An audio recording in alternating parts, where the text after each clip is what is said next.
اعوذ باللہ من الشیطان الرجیم بسم اللہ الرحمن الرحیم۔ انسان کے رزق میں تنگی کی وجوہات: دسترخوان پر بے جا گفتگو کرنا، اللہ کی نافرمانی کرنا اور نماز ترک کرنا۔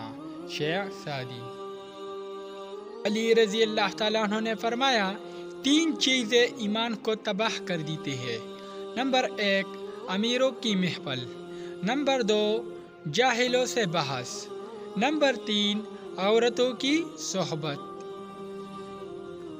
حضرت امام شافعی رحمۃ اللہ علیہ فرماتے ہیں، 3 عمل ایسا ہے جو انسان روزانہ کرے تو اس کا رزق بہت زیادہ بڑھ جاتا ہے: تہجد کی نماز پڑھنا، کثرت سے صدقہ کرنا، کثرت سے اللہ کا ذکر اور استغفار کرنا۔